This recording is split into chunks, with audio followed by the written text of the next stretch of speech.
Good morning, everybody. Thank you for having me here today. No, I think we have some slides. Yes, they're on the screen. So just to begin, I'd like to thank the Minister, High Commissioner Camp, the Integration Foundation, Mariana Makarova from the Integration Foundation and conference organizer, and Ursula Rozma, Country Director in Estonia, for the invitation to be here today, for which I'm very grateful. This year's Conference of Integration 2025, as you know, the theme is Unity and Diversity, Searching for Balance. Previous topics have included cultural diversity, an obstacle or an opportunity in shaping a cohesive society in 2024, and from security to solidarity, challenges of integration in times of crisis in 2023. In 2022, the theme was Together or Apart, Searching for the Middle Ground. All of these themes, in many ways, are driving at the same question. How do we live together peaceably in all of our difference to prosper and grow as individuals and as societies? Others, better placed than me, have brought many ideas, brains, and thoughts to bear on solving these questions.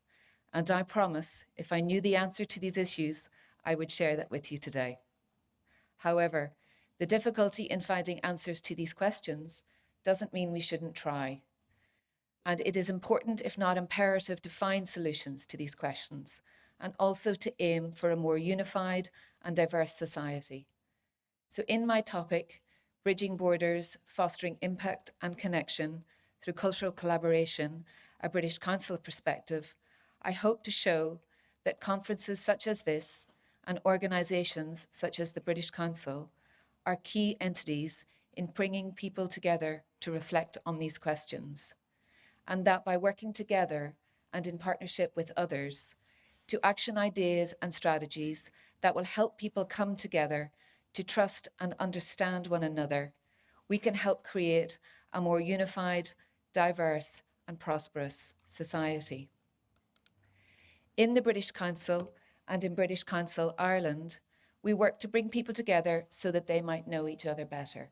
It's quite a simple MO in many ways. We foster trust, understanding, and respect in our projects and in our work throughout the world. And we firmly believe that by knowing each other better, we won't go to war together with each other. This was our modus operandi when we were set up in 1934, and it continues to be our modus operandi today. We believe that by nurturing relationships with government leaders, policymakers, senior advisors, cultural leaders, and the wider public, we can do more together in achieving a fairer and more prosperous world. So, as Country Director for Ireland in the British Council, it's important to note that I'm based in the EU region, and I work with colleagues in the region and in the wider European region, and I face directly into the bilateral relationship between Ireland and the UK. So I don't know if you've ever seen the Kingsman film, where the heads kind of spin a little bit at the end. Sometimes I feel a little bit like that, because I have this kind of bilateral relationship, multilateral relationship, and many stakeholders that I deal with. And as you probably know, the British-Irish relationship is quite unique. We have a very specific context of 850 years plus of a complex history full of conflict with our nearest neighbour. The combined history has led to a shared heritage, a shared language, a shared island, and a complex present. That present currently has peace in it, but this is recent and only 27 years young. We're the only country in Europe with a land border with the UK, and I thought you might be interested in some key facts. Last year, we exchanged just over 100 billion euros in goods and services. The UK is Ireland's third largest trading partner, while Ireland is the UK's sixth. Until recently, British nationals were the largest group of foreign nationals in Ireland, and since 2022, Polish individuals are now the largest group. 1 in 3 Mancunians, or people from Manchester, have Irish ancestry. And many media personalities, celebrities, and award winners in the UK are Irish. You might know Graham Norton, the TV host, Bob Geldof, the musician, and even the great-grandparents of the Beatles were Irish. So people have moved across the islands in arts, in education, and in business for centuries, and this continues. It is helped and facilitated by a special arrangement which is about 100 years old, and it's called the Common Travel Area.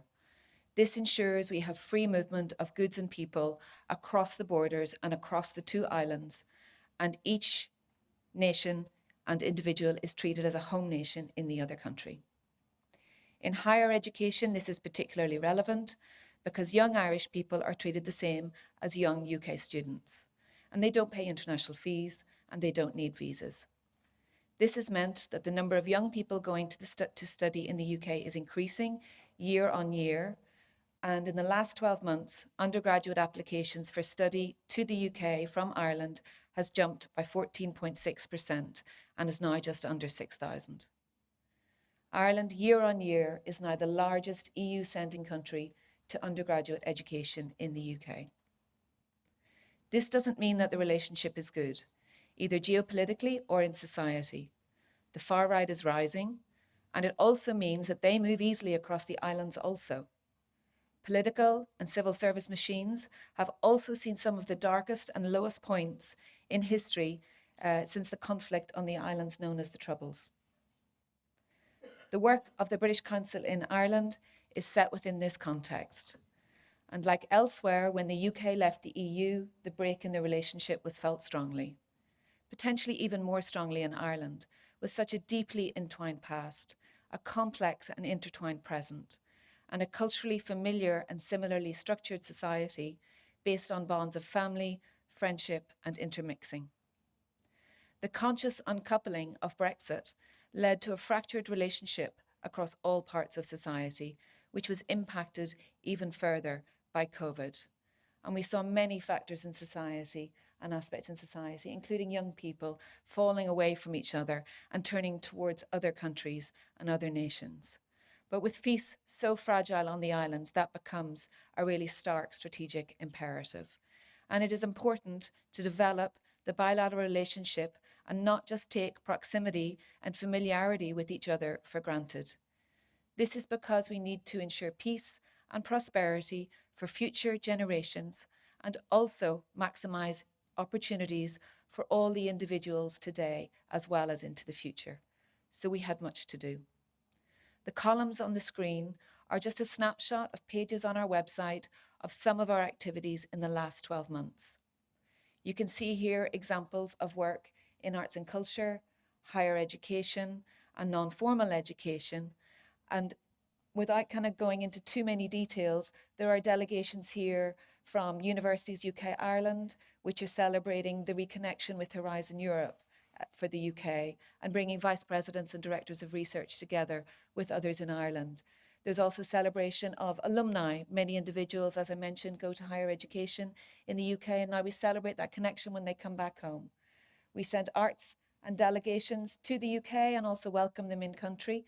And we also try to highlight positive stories. For example, there is Belong to Empowering Voices, LGBTQ+ network, and young individuals across what we call the 5 nations, telling their story of what it means to be a young person today with a complex identity. So in the British Council, to achieve all of this, I have lent into what I call, and we use the word in the Irish language, mehel, which means working in partnerships with others. It is a word that implies community collaboration of working with your neighbour. In the spirit of harvesting and all of the neighbours coming together to bring in the crops, this idea of mehel means that together we are stronger by working together. So on the next slide are some of my favourite projects, which I thought I might, as High Commissioner Camp said, kind of bring it down from abstract concepts into more local and grounded reality and some stories. Across the top, there are 4 iterations of a creative postcard project that we have done with schools across the UK and Ireland, and some 3,000 school children have been involved in this project. This has been made possible with a strong partnership with the British Embassy in Dublin and also working with partners in the National Centre for Circular Economy, the National Gallery of Ireland, the Irish Museum of Modern Art, and this year's project, the National Library of Ireland. This year's theme is friendship, and at the very last image on your right is a picture of Jane Austen, who is 250 years old on the 16th of December. And we are working on the theme of friendship because the lady on the right is Maria Edgeworth, who is in Ireland a superhero. She was more famous than Jane Austen in her time, and the two individuals wrote letters to each other. So by working with a school network this year of about 1,500 students, 63 schools are involved. The students will work on blackout poetry and then exchange their postcards with each other. And we will do an exhibition of their work in the National Library of Ireland, where their postcards will be hung on Christmas trees and around the library. And then we will do the same in the UK at Jane Austen House. Previous projects have been inspired. The Identity Postcards was a show in relation to a project in relation to John Lavery, who's a very famous painter from the 19th and 20th century in the UK and Ireland. He was born in Northern Ireland. He was educated and lived in Scotland, and he was made a free man of both Dublin and London. Climate Postcards and War was inspired by a poem on war. This has been a really special project for us. Other examples here on the screen on the bottom left, media literacy in the AI space. Last week, we worked with creative arts students from the National College of Art and Design who came together to develop critical thinking skills in the age of AI to help identify bias, misinformation, and manipulation in digital content, as well as to understand how algorithms, data, and business models shape media narratives. This year, 35 young people from Ireland competed to propose solutions to the issues of our times, and the winning team will go to a UK city on a study trip and policy dialogue where they will learn more from UK experts and thinkers on this subject. They will join other winning teams of young people from across the EU who are also taking part in this initiative. We also do a lot of research. Each year, we commission a substantial piece of research on the UK-Ireland relationship. We have explored undergraduate mobility with the UK, postgraduate mobility with the UK, looking at motivations, obstacles and blockers, and thinking about what we could do more to help students in their journey to the UK. We've also, working with the British Council's Global Perceptions Research, which is a global piece of research, we've held focus groups and brought the information to policymakers in a very local and grounded way, working with young Irish people's views of the UK. This week, I'm just about to launch Cultural Connections and Mobility across Ireland and the UK. And we're just beginning Language Trends Ireland, which will explore Ireland's globally recognised standing as a modern foreign language leader and compare this with research done by colleagues in Language Trends UK. My aim at all times has been to convene, broker and build partnerships, providing insight and connection on the UK-Ireland relationship. And through these projects and many others, in Ireland last year, we reached just over 500,000 individuals in a programme of meaningful engagement across arts and culture, higher education and non-formal education. I should note, I have just a tiny team of 2 people, but I'm supported by a strong and valued hinterland of colleagues who are based across many countries, including Estonia. I feel very fortunate because in Ireland, there is a deep understanding across government policy and practice and of the need to strengthen and support, as well as nurture, the bilateral relationship. Because what we call the kind of ecosystem or the epidemiological unit of the islands means we will all benefit. So while our resources are small, our ambition is large because it is necessary, important, and compelling work. But do know for me that this is personal. I'll start getting emotional. I am from Northern Ireland. I have studied in Edinburgh and Glasgow in Scotland. I did my PhD in London, England. And for the last 30 years, I have lived in Dublin. I now have a family there whose first language is Irish in my children and my husband. Now, a little word on Northern Ireland. It is comprised of 6 counties on the north of the island. It is one of the 4 devolved nations of the UK, and it has been a deeply divided society for many years. This division is caused by religion, ideology, and territorial claim. The Northern Ireland conflict, or Troubles as it's commonly referred to, began in the late 1960s and is considered to have ended with the historic agreement called the Good Friday Agreement or the Belfast Agreement of 1998. So many people lost their lives across this time, across Northern Ireland, Ireland, and sometimes violence spilled over to England and into mainland Europe. 3,720 people were killed as a result of the conflict, and 47,541 individuals were injured.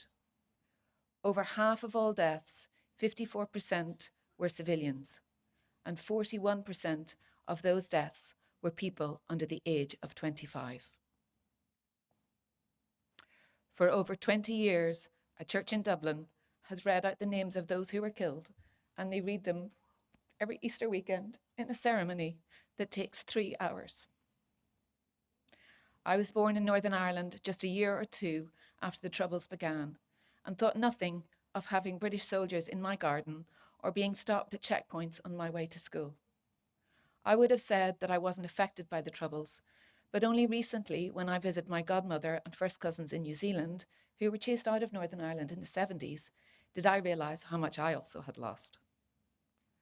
But I have benefited from being able to move across borders, to study, to work, and to have the years of peace on the islands, and also watch young people prosper and grow as the first generation of young people to grow up outside sectarian strife. And so, while the historic Good Friday Agreement, signed in 1998, laid the foundations for peace, it is often criticised for not embedding peace in society, but signalling it as a destination for us to work towards. And in the words of former Finnish President Martti Ahtisaari, a key figure in the Northern Ireland peace process, peace is not a destination. It is a journey that requires constant effort and commitment, and I believe is one that requires strength, courage, resilience for us all to be on the path to peace. One of the projects that is very special to me is a project that we commissioned in 2023. It is a film called Film 25, and I'd love to share it with you shortly. It was a film that was commissioned for the 25th anniversary of the Belfast Good Friday Agreement and was made possible by a strong partnership between British Council Ireland and British Council Northern Ireland, working with the British Embassy in Dublin, and also Facilitators Cooperation Ireland, who work across the island, bringing young people together in social cohesion activities. Film 25 gathers 25 25-year-olds from across the island of Ireland, from across the Republic of Ireland and the 4 nations of the UK. They are the first generation to have known peace on the island, and this short film plays for you and captures their voices and sentiments of those impacted by the agreement. They speak to the last 25 years of their lives, considering what peace has meant to them, and they also look forward to the next 25 years and the foundation for the future made possible by the agreement. If we could play the film now. After 2 years of talks and after a generation of bloodshed, trying to create a new future for Northern Ireland. What we've just witnessed isn't just history, it's the impossible. So my name is Leo. My name is Lucy. My name is Jack. I'm Solomon Clapham. My name is Sulan. I'm Reese. My name's Reese. I'm Joanna McGinnis. My name is Jordan Carson. My name is Musa Mulu. I live in Guildford. I'm from Dublin. I live in Dublin, but I'm originally from London. I'm called Mackerfalt. From Dublin. I'm from Wales. From Armagh. I've grown up in Dublin. And I'm from West Belfast. I was born the 24th of the 5th, 1997. The 8th of December, 1997. 16th of June, 1998. Born in 1998. 1998. In 1998. 1998. The Good Friday Agreement to me means peace in our time. I hear kind of all these stories from my parents and family about what the Troubles were like, but it doesn't really connect fully with me because I'm born in kind of a different time, and I think it was the kind of the Good Friday Agreement that is that shift. Such change has happened since 1998, but it is a completely different country, a completely different society. It gave people, I think, the freedom to release themselves from just the awfulness of what was going on. Even in your jobs, you get asked what your religions, what your beliefs are on application forms. So it would even be nice to not have to do that. You know, it just not matter. It's showing that it's a peace process rather than definite resolution. I think that everyone has a part to play in maintaining peace. That people in Ireland have to understand more about what's going on in Northern Ireland, young people especially. So peace is something that I've grew up with, and it's just all I've ever known. It's probably a testament to the Good Friday Agreement, and that I wasn't even aware of the Troubles until I became an adolescent and learned about it outside of school through extracurricular things. You know, people want to seize opportunities. Everybody wants to see Northern Ireland move forward and have better future and better opportunities. And I think if we continue to really focus on that, then we will achieve that growth. My hopes for the next 25 years would be that integration triumphs segregation. There's so much more to being human than recognizing differences. We live in a very accepting society, but it is important to sort of keep note of the fact that that isn't a universal guarantee, and that it has taken a lot of pain and suffering to get here. My hopes would be that 25 years in the future, it wouldn't even be a thing that I had to think about. We strongly commend this agreement to the people. Reconciliation, Tolerance, respect, partnership, equality. Within Northern Ireland. Between North and South. Between these islands. A truly historic opportunity for a new beginning. It's on the day of a truly momentous agreement, promising a fundamental change in the political relationship in Northern Ireland between North and South, and between Britain and Ireland.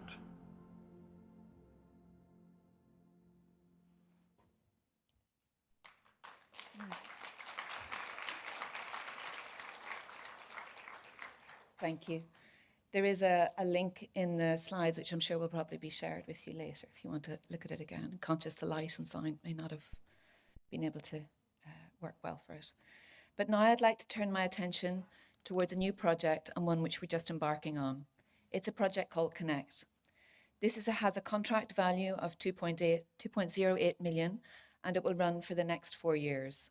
It is a cross-border regions of Ireland and Northern Ireland programme supported by the European Union, the Government of the United Kingdom of Great Britain and Northern Ireland, the Government of Ireland and the Northern Ireland Administration.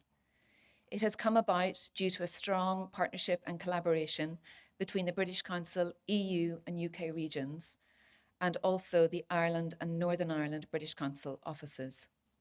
Peace Plus Connect has been designed for cross-border and cross-community collaboration and is designed to foster trust, understanding and social cohesion. We had a start date of the 1st of July 2025, and the project will run for 4 years, ending cleanly on June 30th, 2029. The overall objective of the project is to contribute to a more peaceful, prosperous and stable society in Northern Ireland and the border regions of Ireland. It has the specific objective of promoting positive relations characterised by respect, where cultural diversity is celebrated and where people can live, learn and socialise together free from prejudice, hate and intolerance. By achieving these objectives, we intend to build strong, resilient relationships between diverse communities across the border regions of Ireland and Northern Ireland. The project is built around 3 strands and is focused on Communities Connect, which is led by a civic society organisation called Politics in Action in Northern Ireland, Festivals Connect, which is led by a civil society organisation called Create, the collaborative agency for the arts in the Republic of Ireland, with associate partners of the Arts Council of Ireland and the Arts Council of Northern Ireland, and then Media Connect, which will be led by the British Council and comprises media critical journalism skills for young people. We intend to reach just under 3,500 people from different communities and backgrounds, and we will place particular emphasis on the harder to reach groups, those who are the most marginalised in society. I won't read the list out because I'm sure time is moving on. But through the project, our intention is to provide opportunities, skills and collaborative platforms to bring people together in a spirit of cultural diversity, unity and cohesion. The Communities Connect strand will bring communities together across civil society in a number of different ways across the 4 years. There will be a training the trainers, which is like a cascade model where we will train individuals who will then train others. There will be community mapping workshops where the trainers go into counties and areas and regions and foster and try to explore issues with local communities. Those issues will then be clustered and thematic workshops will be created, and communities will then come together around key issues, securing this kind of cross-border, cross-community exploration and connection. Then finally, there will be community social action projects based on agreed and co-produced action plans arising out of the thematic workshops and the mapping experience also. Festivals Connect is a strand with existing festivals, and it is about building sustainable structures within festival organisations, not necessarily artists. Many festivals in Ireland is a country of festivals across the island, but most of that is made possible by volunteers and those working in precarious circumstance. So Festivals Connect will upskill those working in the festival sector across the island. We will go to them first and ask them to co-produce and co-create the areas and themes that we will work on through a cross-community co-design steering group, which will develop the first phase of the Festivals Connect strand. Then we will develop bespoke training workshops with particular individuals who can share CPD with each other based on principles of collaborative and inclusive arts practice. Very important to us is building peer-to-peer connections across the island, and there will be a consortia of geographically dispersed individuals coming together to work throughout this strand, as well as train the staff and volunteers in diversity and inclusion practices. Finally, we will have 2 very key dissemination moments where the Festival's Makers Conference, which is run by the Arts Council, will be a key platform for us to bring individuals together at. Finally then, we have a media training programme that will bring together both the community and the festival strand. And with the participants in this strand, we will teach them valuable skills for critical journalism that will contribute to positive social change. We will, oh, sorry, I went ahead too far. We will also organise networking and dissemination activities, including a launch event, 2 community collaboration spaces, and a final celebration event. So through Peace Plus on the screen, these are the impact areas that we would like to achieve. We want to build capacity cross-border and cross-community. We want to develop new community leaders and volunteers. We want to work on conflict resolution interventions. We want to improve and sustain relationships by addressing issues of trust, prejudice, and intolerance. We want to engage those with opposing and dissenting views, and overall increase civic participation, as well as increasing minority and women's participation in public, social, cultural, and political life. By doing this, we will be facilitating positive cultural expression within diverse communities and working towards sensitive and inclusive cultural expression and celebration. But most of all, by promoting social inclusion, cultural diversity, placemaking, and mutual respect, the project creates opportunities for people from across and within the border counties of Ireland and Northern Ireland to participate, learn, and cooperate with each other by building mutually beneficial connections and celebrating the diversity and distinctiveness, as well as creativity and innovation of Northern Ireland and the border counties of Ireland. The expected change is a more united and shared society where individuals from different backgrounds can live, learn, and socialise together, free from prejudice and intolerance. And this matters to me because, in the words of Tim O'Connor, who's a former Irish diplomat who was one of the architects of the Belfast Good Friday Agreement in 1998, our greatest obligation as human beings is to be good ancestors, or I might suggest the best ancestors that we can be, and take the best actions that we can take. Thank you all so much for listening.